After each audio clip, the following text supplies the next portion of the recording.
Okay, we are back out at the dig site. It is Saturday morning. Beautiful day. Norm's joining us. Dad's here. Hi, Austin. Thanks for joining us, Mark. And we've actually moved a lot of dirt and not had much success. We've dug this entire area, and again, you just never know. But look what we found here in the hole. That's a real heartbreaker there.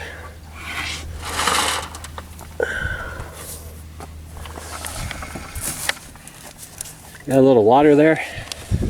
And it had some size to it. Oh, beautiful color too.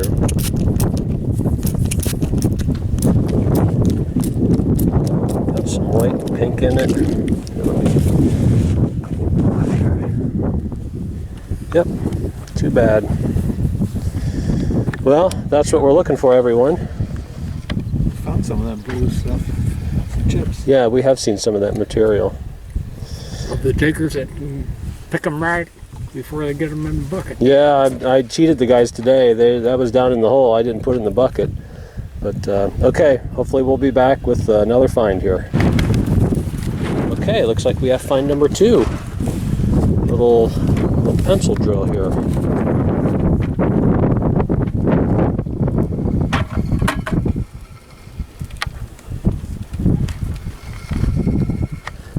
Get focused. Okay, let's really get focused. There we go. Sorry about that. Good eyes, Austin. Okay, we'll get back to you. Well, we finally found one, huh? Yes. I mean, a whole one. Nice job, Austin. Okay. Take a look at this. Yeah, you're no longer a rookie. That is an awesome find. There's our first complete one for the day. Pretty thin piece. It's stem. I don't know, stemmed point, but again, reminds you a little bit of the stem on this one. If we put them side by side.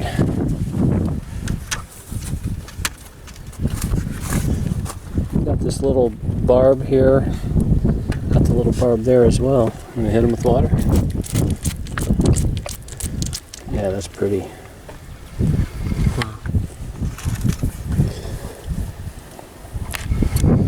All right, well, we were getting ready to call it a day, so that's a great top of the 9th inning find for us.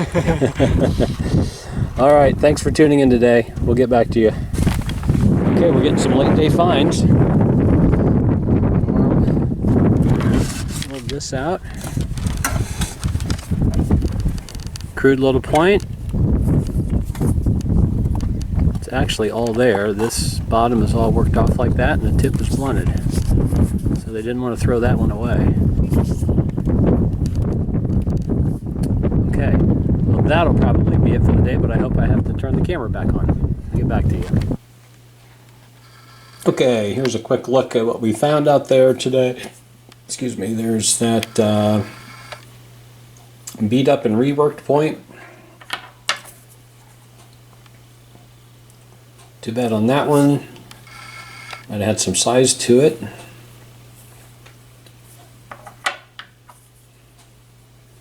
And there's the complete point.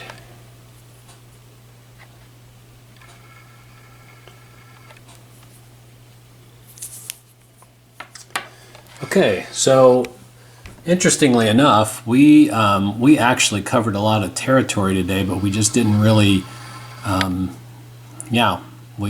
batting average went down. We were up here. We did 1, 2, 3, 4, 5, 6, 7, 8. So we typically do 4 to 5 squares at a time, but you'll see, based on the red numbers, those are my finds, that we didn't find much in that area.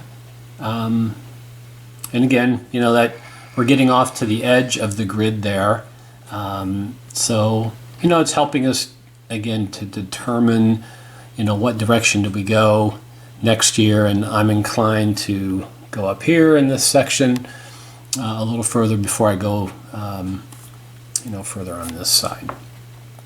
I did get a question from somebody who watched the video and said, is this grid a software, a program, or anything, and it is not. So what it is it's basically, if anybody wants, by the way, I'd be willing to send, but the grid is just the blank grid, has those squares on it. And then all I'm doing is I'm using Adobe Acrobat Reader, and I'm adding the square numbers, the description. You have to mess around a little bit with the formats on how you do that, but I just basically have created that, added to it as I've gone. But if anybody is interested in that, I'm happy to email that to you. You would just email me at it's commissionertom@gmail.com, and I'd be happy to send you the blank that I used to start that grid. So, okay. Also, I had a question from a viewer who asked me about the sifter and if I could do a tutorial on how I made that. I am going to, if you don't want to see that, you can, get off now, but I am going to put a video up here just kind of showing the dimensions and how I built that and why I built it the way I did and why that works best for us out at both of our dig sites. But yeah, so thanks for tuning in today. Appreciate your views and your comments. And hopefully, I think I'm next weekend I've got company in town, so probably won't be out there next weekend. But we are getting into surface hunting season, as you saw with my video from yesterday. And so you'll probably see a few more videos from me related to some surface hunts I'm doing. But other than that, thanks for tuning in. And this is Commissioner Tom signing off. Okay. One of my viewers asked me about the sifter and if I could show how I made this. So I'll just show you this quick. So the way I start out is I get a set of sawhorse brackets like you get at Lowe's or Home Depot or someplace like that. And I just take 2x4s, which cost way too much these days, but I cut the 2x4s 36 inches. And I find that puts the sifter up high enough that I'm not having to bend over. So then all I'm going to do is take a cross piece, set it in there like that, and then to give it some stability, you really have to try to kick these bottom pieces out, because otherwise it's going to be too upright. Okay, so I've kicked those out now, and you can see that it's fairly sturdy. Okay, and then I have the obviously the second set of sawhorse legs, and some people say, well, why don't you attach these pieces here? And it's because I do want to be able to take it down when we're done with it and either haul it or store it on the site, but I don't want it really sitting up where it's obvious.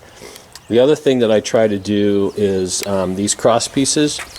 These are 42 inches long because I want to be able to get a wheelbarrow under there. So some places you'll dig, you'll just sift right back down on the ground, and that's fine, but where we're digging, we're having to backfill specifically because we don't want the farmer to be working over large humps of dirt. Okay. So then the next piece you're going to need are these cross members, and what I do is I take a 2x6, and those are 46 1/4. So I'm just cutting a regular stud in half, and then I'm notching. This is about 1.5 inches. Your obviously your 2x4 cross member up here has to fit within there, and then this helps to keep this part in place that holds the basket. And then I take a 2x2 and I use that as the rail because my basket's going to sit on top of that. And again, you might say, well, that's a lot of moving parts, but I do want to be able to take it down and make it portable. Alright, and here's what the rails look like when they're put on. Again, they just interlock there and there. That kind of helps them from lateral sliding this way.